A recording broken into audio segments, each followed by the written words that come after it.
Resident Evil Afterlife, released in 2010. Paul W.S. Anderson is back. He's back, baby! Yeah, because he's like, you know what? We're making sure we get The everything prodigal done. son returns. The prodigal son returns. And let me tell you something. Before we started off, Wait, what?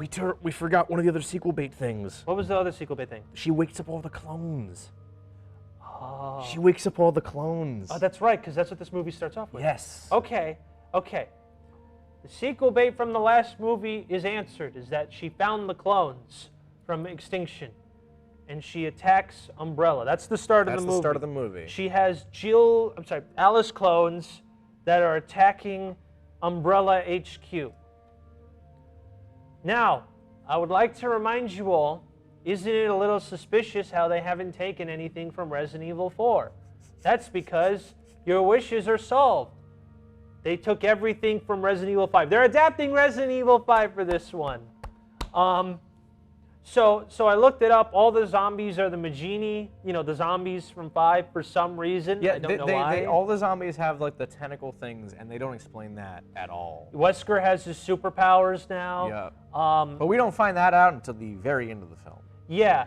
So the movie starts with Alice's big assault on Umbrella. Yeah, with all the slow-mo Matrix stuff, because this movie was, I'm pretty sure, in 3D. It was in 3D, yes. So there's all slow-mo action scenes with an army of Alices doing stunt works in front of obvious, disgusting blue screens that you can tell are obviously just, they have Alice in wires with a fan underneath her. Like, we couldn't make this in this studio here.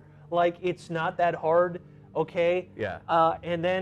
And then she blows up the base. She blows up the base. But Wesker got away. He got away on a plane. And she gets on the plane because she was hiding. The real Alice was hiding on the plane the whole time. And then Wesker goes, I knew you were hiding on the plane the whole time. Here's the antidote. You're not a superhuman anymore, Alice.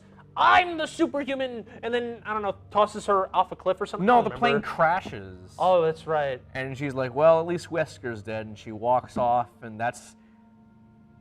So it was, when I said that they don't mention the sequel, they either don't mention it whatsoever, or they deal with it in the quickest way. So it's either not mentioned at all or solved within the first 5 minutes of the movie. This movie also again has a 5-minute last time on Resident Evil Z. Yeah. They don't mention how the world is suddenly not Mad Max anymore. Yeah, it's not Mad Max anymore. It's a regular world again. Yes. It's just the post-apocalypse, the only thing that's there is the zombie apocalypse. The desert's now gone. Yeah. They never explain why the desert went away. And I think in between this movie and the last movie, it's only been a month or two. Yeah, pretty much. So we find Alice. She's trying to find this safe haven in Alaska. Yeah. She has a plane. I don't know where the hell she got a plane from. Yeah, she just got a plane. And she goes to the place where they said they'd be, and she's like, oh no, there's no one here. But then she finds Claire with the big robo-bug attached to her chest from Resident Evil 5. Which, in Resident Evil 5, it was an actual bug and not a robot. Just wanted to point that out, which means it looks even stupider now as a robot. So she saves Claire, and Claire's like, who the hell are you? Who the hell am I? After being brainwashed, I magically get the plot armor of amnesia. Oh no! And Alice is like, it's okay. You're my friend. We're friends here. Let's go on a plane ride. Let's go on a plane ride. And then they crash. They go to the city, and they find people who need help in the city, and they land on a building. That is a jail. It's a jail. It's a ginormous prison with a local football star, and in their basement is locked up in jail is Chris Redfield. Chris Redfield, played by Wentworth Miller, who I like Wentworth Miller, but he's woefully miscast as Chris. Yeah, so again, you can't have Resident Evil 5 without Chris, but we have one fatal issue in the Chris design. I'm going to show a picture of Resident Evil 5 Chris. His arms are the size of melons. I don't think he can actually bend his arm like this normally, okay? As you can tell, if I put a picture of the movie version, he is not that jacked. Wentworth Miller is a lanky man. He is a very lanky man. So I just got to say, this other than Carlos being a Swedish man, Gotta say, this is the fattest L when Yep, it comes to yep. casting. Sorry. Where's my bouldering puncher, Chris? All right? No boulder puncher, Chris. 0 out of 10. Sorry, can't do it. Video's over. All right, what else happens in this movie? All right, so then we get introduced to our cast of prison characters. They want to get out. They want to No, get they out. find the boat. Because the place she Yeah. was looking for, it wasn't a place, it was a boat. Yeah. The name of the safe haven was a boat. And it turns out they're all stuck in the prison, and literally, if you just go on the roof of the prison, you see the boat. That's the actual safe haven. The boat's like within spitting distance from the prison. They can't go because there's a zombie There's zombies. horde around the prison. So they have to like figure out a plan. And as Jill just basically tries to like mellow out and tries to get used to the prison to make a plan, the plot instantly starts about a half hour in, just like the last bunch of movies, because the zombies are now dig dug, which means they pop out of the ground and can grab you and pull you down. I don't know why. It's just a thing that happens. I don't know. We have the big dudes from, I think, five? I think they're called the Executioners. Yeah, they don't really explain where they came from. Yeah, they're just there. up, They're just there. and they kind of paint it for the whole movie like that's the big baddie to escape the jail. So as they release Chris, and Chris is like, Claire, you're my sister, and Claire's like, I have plot armor amnesia, dude. I'm not doing much. Did she ever regain her memory in this movie? I don't remember. I don't know. Okay. I really couldn't tell you. And like they have like this really epic fight scene with the Executioner in like the shower room, and with all the 3D action, because they can still do super soldier stuff without doing super soldier stuff. I don't know. Things just happen. I couldn't tell you. Oh, also we should mention Alice's cool guns, her cool shotguns that she uses quarters as ammo. Yeah, she now just decided to use quarters in the shotgun shell. I mean, that doesn't work. You need the gunpowder.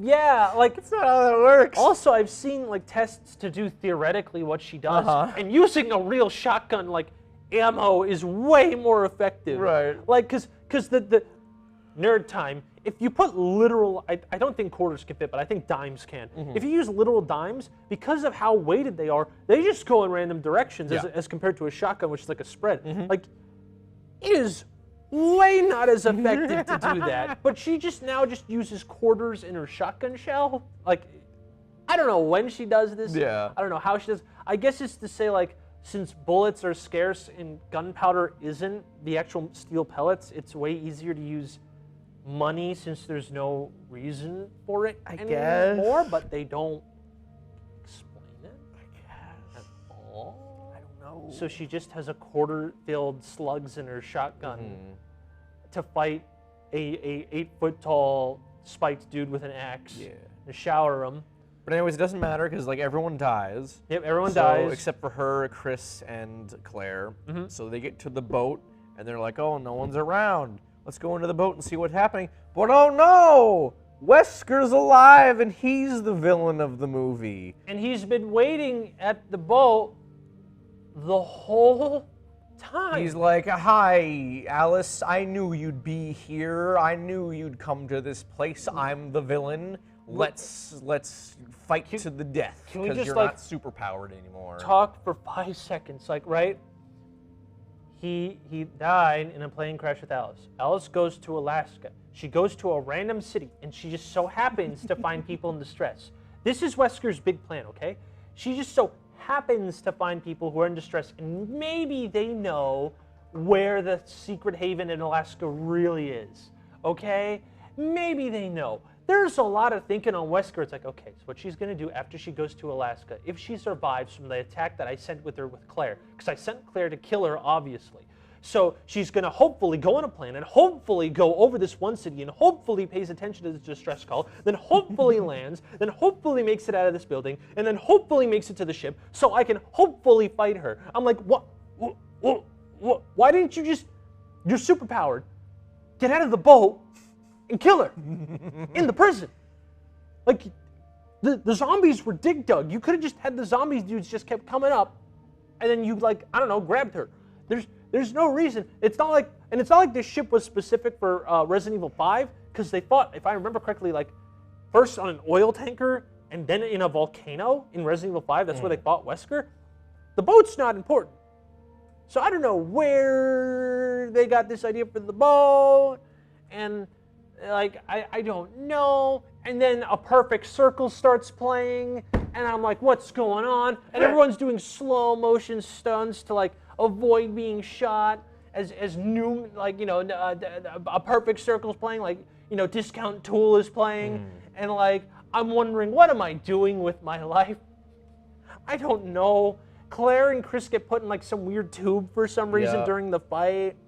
And Wesker dies because he also has a tentacle mouth, and he reveals, my cells aren't merging with the T-virus like yours did to become superhuman, so I need your DNA. So his plan was to eat Alice to become the ultimate T-cell merged life form. yeah, like the Cell from Dragon Ball Z. I'm gonna pop as many Dragon Ball Z references as I can. I was going for Sonic Adventure 2. That also works. But Super Saiyan is just a ripoff at Super Saiyan anyway, you know, whatever. Super Sonic's a ripoff. But yeah, they beat Wesker, and they're like, "Oh, we're good. We're safe now." Wesker because he opened his weird tentacle mouth that's never in any Resident Evil game. Yeah. And Alice just so managed at the same time, because he thought she was done for, to raise her shotgun at the newly opened monster mouth and then shot him. The case in point, in Resident Evil 5, Chris had to pin a boulder on Wesker in a volcano so that he melt and burnt to a crisp. Yeah. Because he was so overpowered. And this Wesker is like, oh my god, I just blew up, I died. So they beat Wesker, and they're like, okay, we're all safe now. Let's go up to the ship and celebrate with all these people. And then Umbrella comes in with a literal army of helicopters, and Jill's back. As a mind-controlled... Jill's back. Akin to the plot in Resident Evil 5, Wesker has taken control of her, and now she's magically blonde. Yeah. And she's going to attack the boat, and that's where the movie ends. That's where the movie ends. And then the football guy somehow survives the whole movie. Are you okay with E for this one? I'm okay with E. All right, this one's going in E. I'm going, yeah. This one's... I think it's worse than Extinction, but not so much worse that it needs to be a rank lower. Got it, okay.